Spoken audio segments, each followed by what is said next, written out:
నేను మనకి గౌరవ ముఖ్యమంత్రి నారా చంద్రబాబు నాయుడు గారు మేము ఇక్కడికి వచ్చినప్పుడు ఆ ప్రవాహం ఆ జన ప్రవాహం చూసి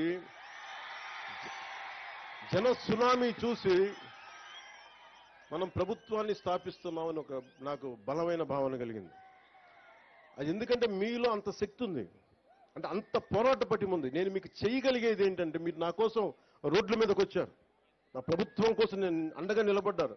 మేము చేయగలిగేది మీకోసం నిరంతరం పనిచేయటమే.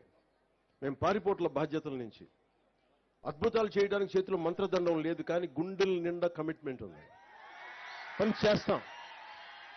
నేను చాలా సభల్లో చెప్పాను, శ్రీ నారా చంద్రబాబు నాయుడు గారి అనుభవం ఎందుకు రాష్ట్రానికి అవసరమని చూస్తే, ఇన్ని అప్పుల్లో ఉండి ఎన్నిసార్లు రివ్యూ చేసినా డబ్బులు లేవు ఏ అకౌంట్స్లో కూడా, కానీ ఆయన అనుభవం వల్ల ఫైనాన్స్ మేనేజ్మెంట్ చాలా బాగా తెలుసు కాబట్టి ఇన్ని లక్షల మందికి మొదటి తారీఖునే ఆయన పెన్షన్లు ఇవ్వగలిగారు. అది ఆయన అనుభవం. నాకు ప్రజాదరణ ఉండొచ్చేమో, కానీ పరిపాలన అనుభవం లేదు. నేను నాకంటే బాగా ఆలోచించగలిగే వాళ్ళని, నాకంటే రాష్ట్రం కోసం పనిచేసే వాళ్ళ వెంట నడవడానికి, వాళ్ళ వెనక నడవడానికి, వాళ్ళ పక్కన నడవడానికి, నేర్చుకోవడానికి నేనే సంకోచించే వ్యక్తిని కాదు. అలాంటి అనుభవజ్ఞుడి దగ్గర, అలాంటి పరిపాలనా దక్షత ఉన్న గౌరవ ముఖ్యమంత్రి చంద్రబాబు గారి దగ్గర నేర్చుకోవడానికి నేను ఎప్పుడు సంసిద్ధతగానే ఉంటాను తప్ప నేను దాన్ని ఏ మాత్రం తక్కువ అనుకోను. ఇది ఎందుకు మీకు దృష్టికి తీసుకొస్తున్నానంటే, ఇన్ని కోట్ల మంది ప్రజలకి ఒక నాయకులు సరిపోరు, చాలా మంది నాయకుల సమూహం కావాలి.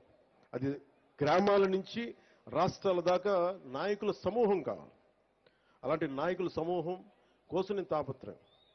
నేను మీకు ఒకటే విన్నవించుకుంటామన్నా, ఇది ఈ రోజున రైల్వే కోడూరు కోసం ఒక్కటే పెట్టింది కాదు, ఒక మైసూరావరిపల్లి కోసం పెట్టింది కాదు. ప్రత్యేకించి రాయలసీమ జిల్లా, మన రాయలసీమ వాసులందరికీ నేను మాటిస్తున్నా, మీకోసం ఒక కూలీలాగా పనిచేయడానికి నేను సంసిద్ధంగా ఉన్నాను.